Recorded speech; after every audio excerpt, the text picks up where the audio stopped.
Sa pagpasok ng taong 2026, malinaw pa rin sa kamalayan ng maraming Pilipino ang alaala ng tambalan ni na Kokoy Laurel at Nora Aunor. Isang tambalang hindi kailanman kinain ng panahon. Bagamat kapwa wala na sila sa mundong ito, nananatiling buhay ang kanilang presensya sa puso ng mga tagahanga, sa alaala ng pelikula at musika, at sa kolektibong damdamin ng isang bansang minsang umibig sa kanilang sining. Ang kanilang kwento ay hindi lamang kwento ng isang love team. Ito ay kwento ng kultura, ng panahong hinubog, ng pelikulang Pilipino, at ng pag-ibig ng bayan sa mga artistang nagbigay saysay sa mga damdaming mahirap ipahayag. Si Nora Aunor, ang tinaguriang superstar, ay naging boses ng masa, isang tinig na nagmumula sa karanasan ng karaniwang Pilipino.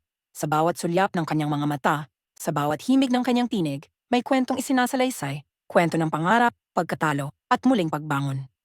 Si Kokoy Laurel naman, isang alagad ng sining na nagmula sa isang pamilyang kilala sa politika at kultura, ay piniling tahakin ang landas ng sining na may lalim at dignidad.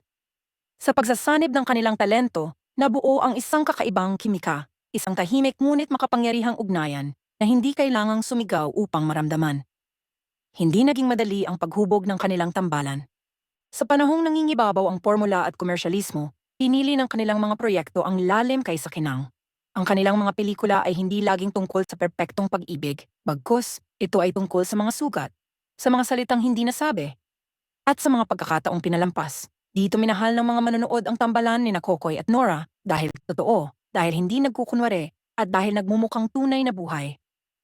Habang lumilipas ang mga taon, nag-iba man ang direksyon ng kanilang mga karera, nanatili ang marka ng kanilang pagsasama sa sining.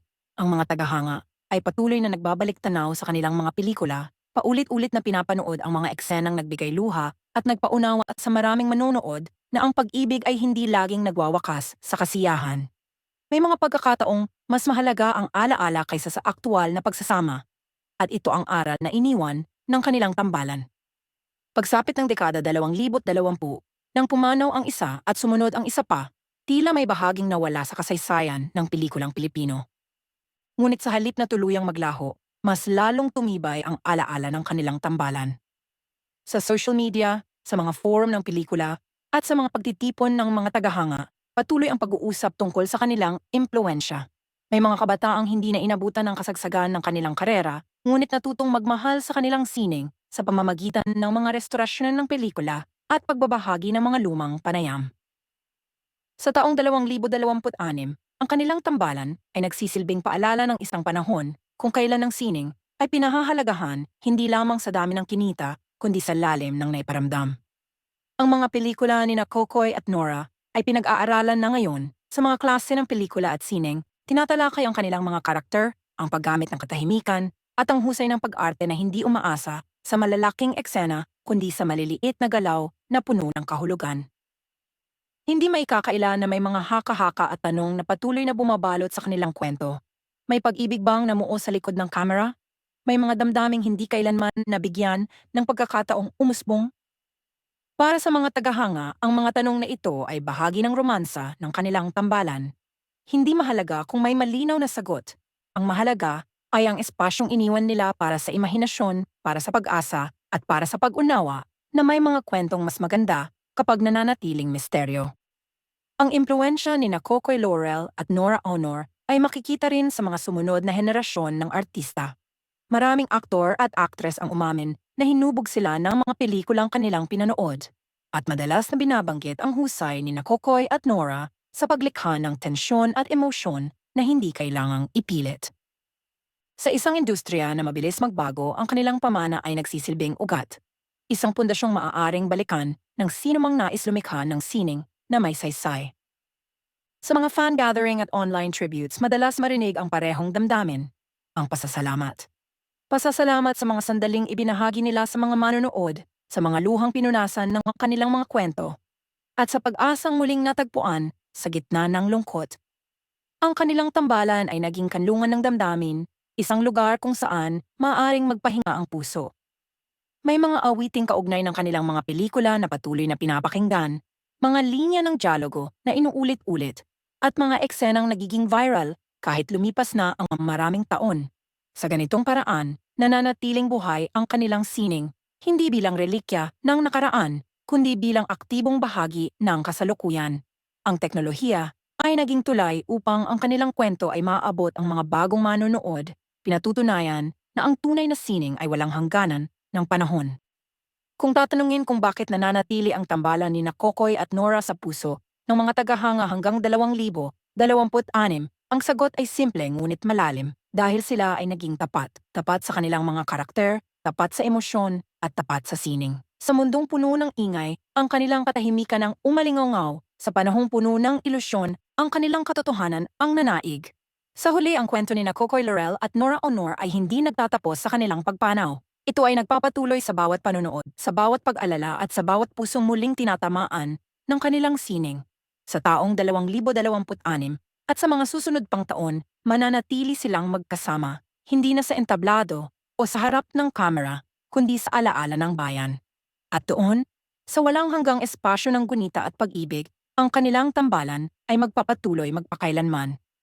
Sa paglipas ng panahon, lalong naging malinaw na ang tambalan ni Kokoy Laurel at Nora Aunor ay hindi lamang produkto ng pelikula, kundi isang emosyonal na kasunduan sa pagitan nila at ng sambayanang Pilipino. Habang ang maraming love team ay unti-unting nalilimutan kasabay ng pagbabago ng uso, ang kanila ay nanatiling nakaukit, hindi dahil sa ingay ng promosyon, kundi dahil sa katahimikan ng lalim. May kakaibang bigat ang bawat tagpong pinagsaluhan ni Kokoy at Nora.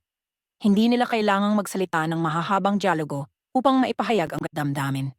Isang titig, isang buntong hininga, isang sandaling katahimikan, sapat na upang iparamdam ang lungkot, pagnanasa at mga pangarap na hindi kailanman natupad. Ito ang dahilan kung bakit hanggang 2026 patuloy na binabalikan ng mga tagahanga ang kanilang mga eksena dahil sa bawat panonood, tila may bagong kahulugang nadidiskubre. Sa mga panayam noon, kapwa inilarawan ni Kokoy at Nora ang isa't isa bilang mga artistang may malalim na respeto sa sining. Hindi man sila naging lantad sa usapin ng personal na damdamin.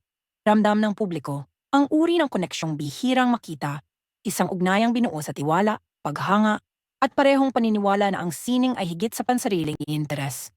Ang ganitong uri ng samahan ay bihirang mabuo, at kapag nabuo, bihira ring mapantayan. Habang lumilipas ang dekada, maraming kritiko ng pelikula ang muling bumalikan sa kanilang mga proyekto. Sa muling pagsusuri, napagtanto ng marami na ang tambalan ni Kokoy at Nora ay nauna sa kanilang panahon. Ang kanilang mga kwento ay hindi laging may malinaw na wakas. May mga pelikulang nagtatapos sa tanong, sa pananahimik, o sa pagkakahiwalay. Sa modernong pananaw, ang ganitong uri ng naratibo ay itinuturing na matapang at realistiko, isang patunay ng kanilang husay at tapang bilang mga artista. Sa taong 2026, may mga film festival at retrospectives na muling nagpapalabas ng kanilang mga pelikula bilang pagpupugay. Ang mga sinehang puno ng kabataang manonood at matatandang tagahanga ay nagsisilbing patunay na ang kanilang sining ay walang edad. Sa bawat palakpak pagkatapos ng screening, may kasamang luha at ngiti. Isang kolektibong pag-alala sa panahong ang pelikula ay hindi lamang aliwan kundi salamin ng kaluluwa. Hindi rin maikakaila ang papel ng mga tagahanga sa pagpapanatili ng kanilang alaala. Ang mga fanpage, digital archives, at personal na collection ng memorabilia ay naging modernong dambana ng kanilang tambalan.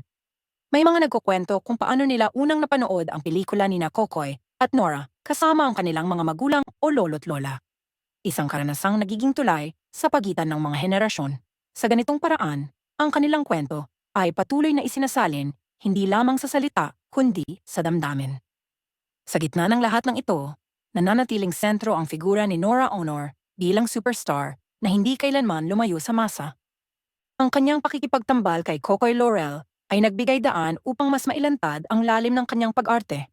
Isang lalim na sinabayan ni Kokoy ng kanyang sariling interpretasyon at sensibilidad.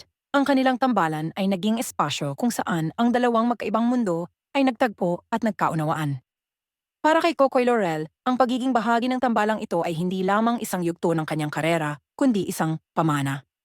Sa kanyang mga huling taon, madalas niyang ipahayag ang pasasalamat sa mga proyektong nagbigay saysay sa kanyang pagiging artista. At sa mga alaala ng mga nakasama niya, malinaw na si Nora Aunor ay may espesyal na lugar. Isang kasamahang hindi kailanman kailangang lampasan, kundi sabayan. Hanggang sa kanilang pagpanaw, may mga tanong na nanatiling walang sagot. Ngunit marahil, Yun ang kagandahan ng kanilang kwento. Hindi lahat ng pag-ibig ay kailangang may malinaw na deklarasyon.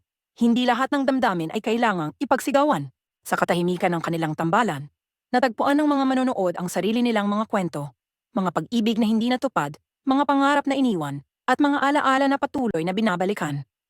Sa taong 2026, habang patuloy na umuusad ang mundo at nagbabago ang anyo ng sining, ang tambalan ni Kokoy Laurel at Nora Aunor ay nananatiling paalala ng kahalagahan ng lalim at katapatan. Sila ay patunay na ang tunay na sining ay hindi naluluma at ang tunay na koneksyon ay hindi napuputol ng kamatayan. At sa bawat pusong patuloy na nagmamahal sa kanila, sa bawat matang patuloy na lumuluha sa tuwing muling pinapanood ang kanilang mga pelikula, malinaw ang isang katotohanan. Wala man sila sa pisikal na mundo, ang tambalan ni Kokoy at Nora Aunor ay buhay na buhay at mananatili sa alaala ng sambayanang Pilipino.